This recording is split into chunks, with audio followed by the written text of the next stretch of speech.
The United Nations Security Council says it believes the only solution to the uprising in Syria is through an inclusive and Syrian-led political process with the aim of effectively addressing the legitimate aspirations and concerns of the people.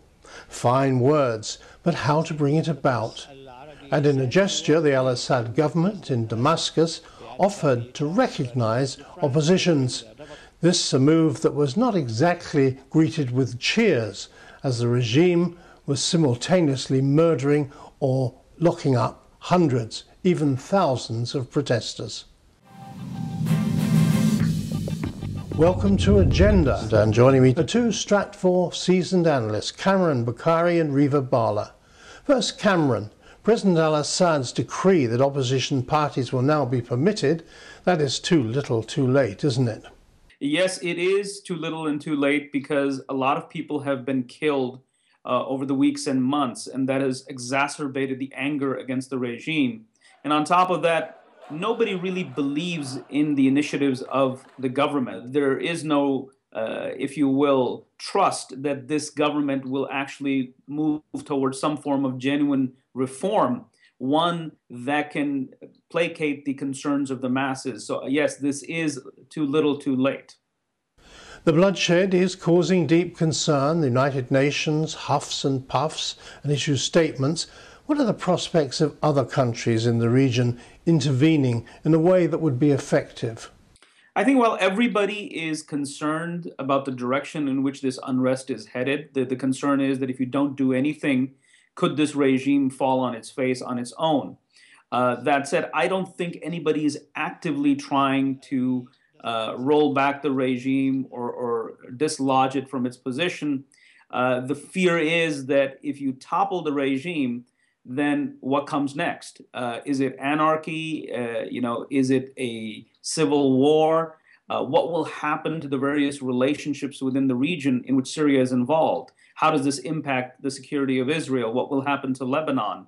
And so everybody in the region, the Turks, the Saudis, they're very much cautious about how to proceed forward. Thus far, we've only seen rhetoric from the Turks, and the Saudis seem to be quietly looking at this and trying to figure out what to do. What about the Iranians as the Saudis figure out what to do, as you've just put it? Yes, absolutely.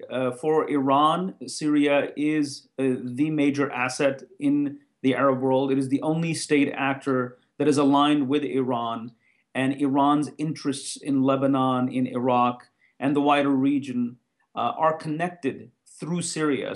And this particular regime. So if this regime is to fall, then that could mean that Iran would be facing a major reversal of the gains that it has made over the past several decades.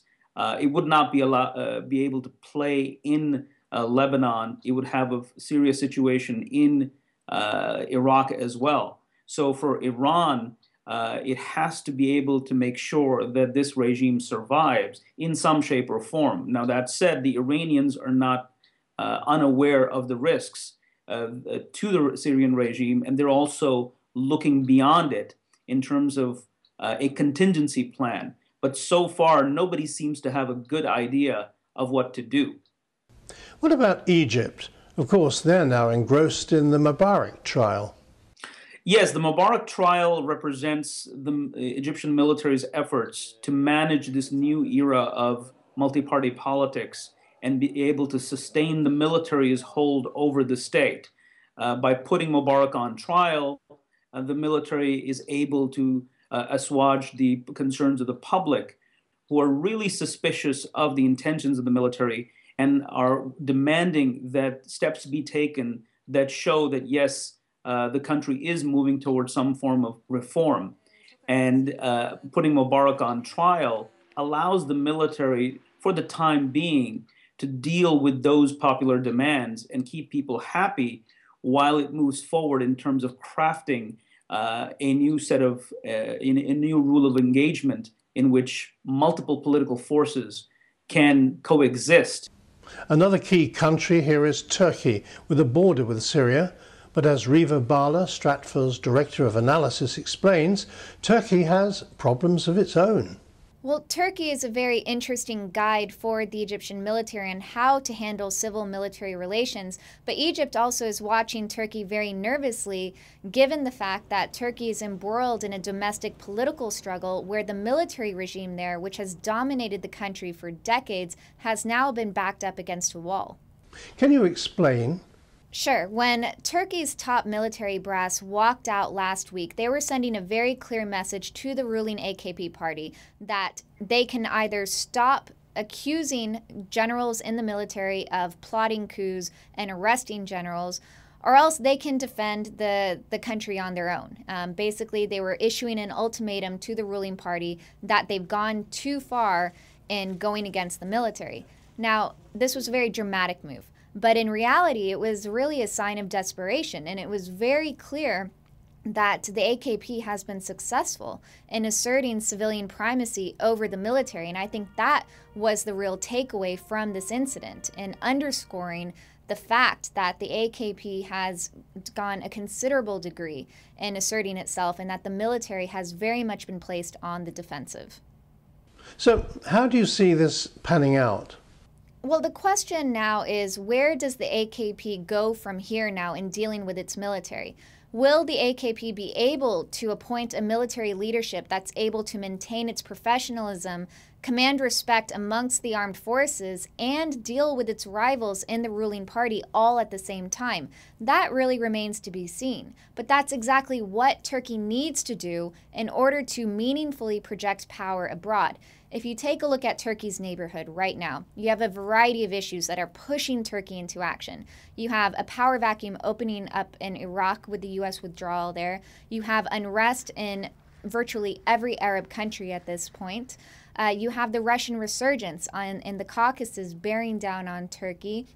You also have a financial crisis in Europe that is also impacting Turkey's economic situation. And so in almost every direction, the Turks are being pushed into action, and they would like and need a military that can both deal with these rising challenges and exploit opportunities as they come along. And so there's a real need for Turkey to move beyond this internal power struggle, reform its military, and be able to project power abroad. But that's going to be a long and hard process, one that could take years, if not decades. And it really requires the internal elements within Turkey to face this political reality that the more conservative-leaning masses that support the AKP are in the dominant position and will be for some time to come in relation to the more secular-leaning, military-led establishment that's long led Turkey. It's a dramatic transformation, but it's one that's taking place and was underscored by the fact that these generals walked out last week.